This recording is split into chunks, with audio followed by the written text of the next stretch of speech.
Hey everybody, I'm Chris, and this is my channel Chesapeake Chris. Thanks so much for stopping by.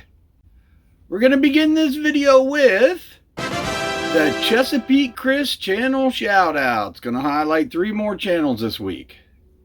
The first channel we're going to highlight is Yankee Lipper Fishing. I believe he's from up in Pennsylvania. He's got about 232 subscribers. He boat fishes, he bank fishes, he pier fishes, mostly freshwater, but he does have some saltwater videos on there. He says his channel is 100% stupid reel fishing for any species that wants to bite. He's got a lot of humor in his channel too, which I like. And here's the deal, boys. Okay, that's a funny little pun for his channel. If you watch his videos, you'll get it. But he also does a lot of equipment reviews. He's got a lot of videos out there, catches a lot of fish, good channel to watch. Check out Yankee Lipper Fishing. The second channel I want to highlight is Thrill of the Gills. This channel is run by Danielle. She's got about 212 subscribers, I think. She mainly does surf fishing down in North Carolina, which I really like to watch. She has a ton of shorts. She actually just now released a video where she started making her own lures. She fishes with her boyfriend, who also has a channel called Salt East Simon. Give his channel a check out too. I looked at some of his videos. He's got a lot of good videos, mainly saltwater fishing. Thrill of the Gills. I enjoy watching her videos because I fish the Outer Banks every year and I love watching people surf fish down in North Carolina. So check out Thrill of the Gills. Then the third channel we're going to highlight is called Hank's Baits. It's more of a lure channel than a fishing channel. He makes lures. He puts out videos all the time where he makes all different kinds of lures, and he does an incredible job. His attention to detail is unbelievable. He'll make all these baits and then he'll test them out in the water to see how the action is and stuff. I've watched him make some pretty cool baits, and I tell him every time he makes a bait, he really needs to go out and catch fish on, put a video on showing him catching fish on it. That would be awesome. But anyways, if you want to see a guy that can make lures as good as store-bought lures or better, check out Hank's Baits. This week's video is going to be another of my favorite hacks videos. I did my original 5 favorite hacks about 2 years ago. I haven't done a good hacks video really since then. So this week, if you want to see 6 of my next favorite fishing hacks, please stick around.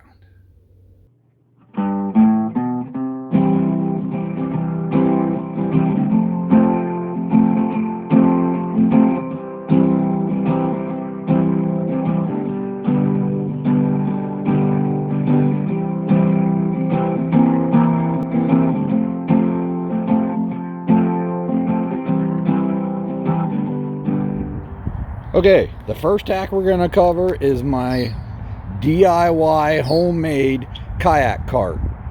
I made this cart over 2 years ago. I've been using it for 2 years. I absolutely love this cart. One of my very first videos I did on kayak carts, and I kind of covered this cart a little bit, but I wanted to include it as a hack because this is definitely worth doing in my opinion. Now bear in mind that my kayak is only 10 foot long and it's not super heavy. I don't have a trolling motor and a trolling motor battery and a lot of that stuff. But I found the plans to build this cart online. I gave credit to the website last time, and I'm going to list it in the description again in case anybody wants to build this. You go to this website and this gentleman's video, he'll tell you exactly how to cut all the pieces and everything.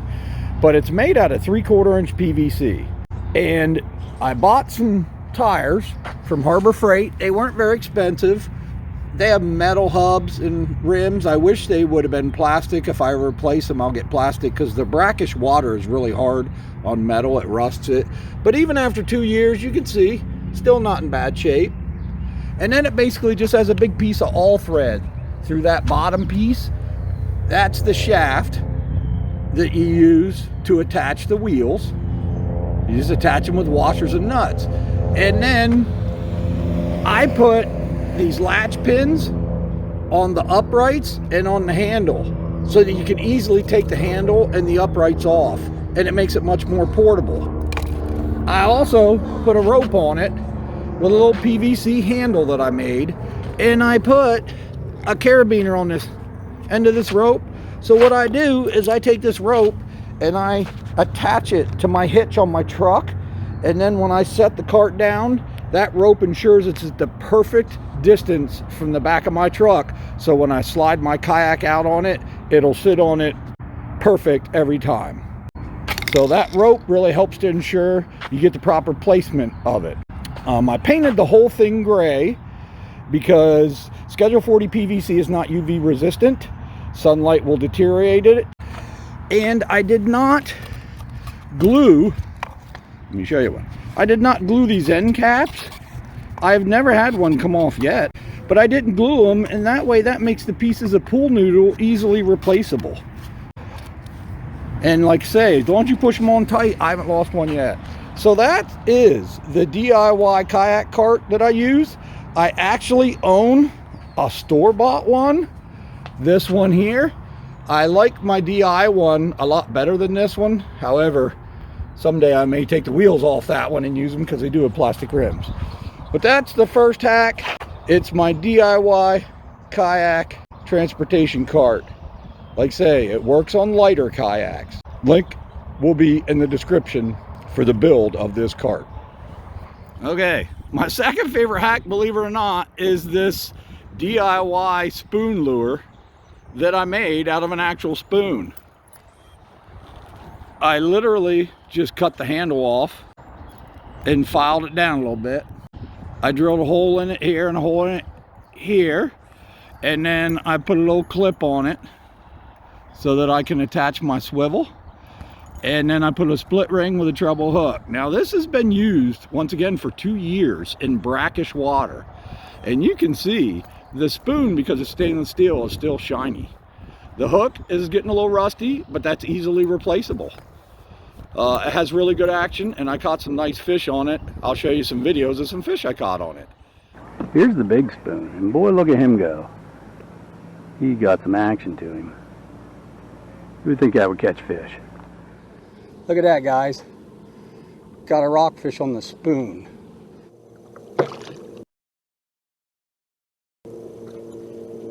Not hooked that good. Come on, open your mouth again. There he is. There he is. He wasn't hooked that good, but good enough. So that is another one of my favorite hacks.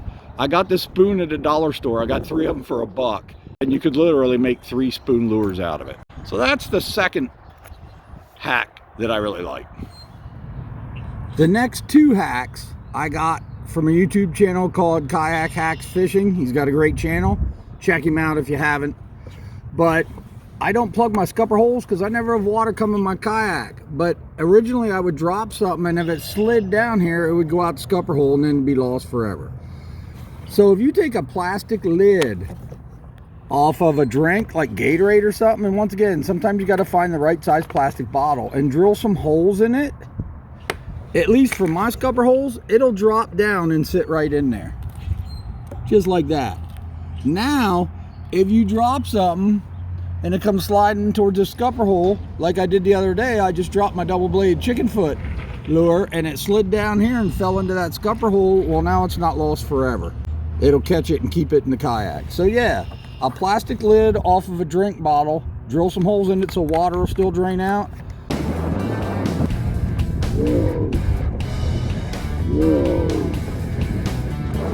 That'll keep you from losing stuff through your scupper hole.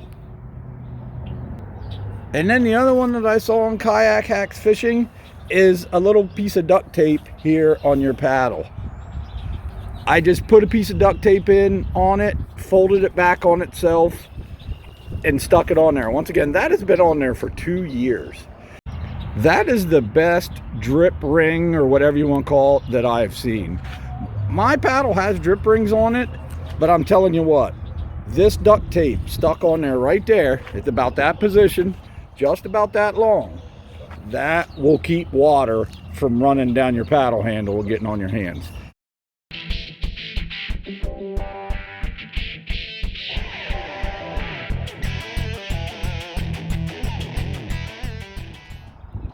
And my fifth favorite hack is an equipment adapter so you can install equipment into your device track. I have one here on my transducer mount. I have one here on my camera mount. They're really easy to do and they're really cheap. All you got to do is buy yourself like a 3/4 inch threaded plug and then drill about a 1/4 inch hole in it, in the end of it. Then you can actually use, believe it or not, toilet flange bolts. Take a toilet flange bolt, take your hacksaw or whatever and cut it off to about that length right there. And then you can stick that bolt up through that hole, and that bolt head, I'll show you on this one, because that bolt head will slide right into your track. It slides into this style of track and it'll slide into this style of track without a problem. It'll slide right in there. But anyways, this will slide right into your track. So you put it through there, you put a nut on it, you slide it into your device track, you take yourself your little ratchet and you tighten it down. You don't have to go super tight, but take your little ratchet and tighten it down. Now it's in there good and snug, and then you can take a threaded to glued adapter or whatever, and you can screw it right on there. And now all you got to do is stick a piece of PVC in there. Like I say, I do these usually in 3/4, like that. Now you can stick a piece of PVC in there like I did on my camera mount. You talk about an inexpensive device rail adapter. This one is for my lights, and I haven't painted it because I very rarely use my lights. But that's usually where I put my little temporary lights in case I want to go out at night. But this is an excellent way to make an inexpensive adapter. All you need is a toilet flange bolt and a couple pieces of PVC, and you're in business. And for the last hack, this is one I kind of like also. I tie my own high-low rigs, and I have a video showing how I do that. I like to tie my own instead of buying the metal cheap ones from the store. But if I'm fishing for smaller fish and I'm not having to use a lot of weight, a lot of times when I'm surf fishing or bank fishing, what gets hung up a lot of times is my sinker. So what I've learned to do is at the bottom of my high-low rig, I put a paper clip on there, and that's how I attach my sinker. And you can actually, I don't know if I can do this with one hand there, but I actually use a paper clip, and you can use just a regular one, or you can get those plastic coated ones. And I put my sinker on there, and then I kind of just bend that part back over like that so it crosses the paper clip. I do this because if my sinker gets hung up now, when I pull, this will bend this paper clip back. This paper clip will bend and that sinker will come off, and then I get to keep my entire rig. I get to keep my hooks and all that stuff. And all I got to do is put another paper clip on and put another weight on. Like I say, it works good for lighter weights, like 1-2 ounce. If you throw more weight, you may need a great big paper clip, but they do make big paper clips. But I use this when I'm down at the Outer Banks doing high-low rigs to catch like bait fish, or if you're catching panfish or smaller fish. I've done it for a little bit now, and it seems to work good. I never lost a sinker yet that wasn't hung up because the paper clip unbent and it came off. So that's a sixth hack I like. Nothing fantastic, but it saves more time than it does money, so you don't have to like tie up another rig or put another rig on and replace your swivel and all that stuff. So that'll do it. I hope you guys like these hacks. Let me know in the comments. So let's highlight some comments now from last week's video. Fail, why I needed a new baitcaster rod. I got a lot of good comments on this video. It's really difficult to pick just a couple out, but I'm gonna highlight a couple. I got a comment from Pond Gators. Pond Gators said, "Great video, keep up the good work, man. I plan on to keep making videos, I hope." Yakety Mac gave me a good comment too. He said, "Your bait casting technique is looking good, sir. You did something in this video I've never done. You caught a fish on a lipless crankbait." That's the first time I ever used a lipless crankbait too, was in that video. So that's pretty awesome. Fishing with House came back and gave me another comment and said, "By the way, the lipless is also a dink magnet too." Great video. I'll check out the 3 channels later tonight. Stay safe. Dinks are better than nothing. And I mean, I got a ton of good comments. I just don't know how to cover all of them. But Dr. Ditch Pickle also said, that's hilarious. You put a bait caster on a spinning rod. If it works though, maybe you started a new fad. Yeah, I didn't try to start a new fad. It was a complete mistake. And then of course my buddy Ray came back with a comment. He said, I'm a one-piece rod guy. But anyways, I got a lot more comments on that video. I don't have time to mention them all. I wish I could. But thanks for all the comments. Thanks for watching the video. Thanks for supporting this channel. And I'll see you on the next video.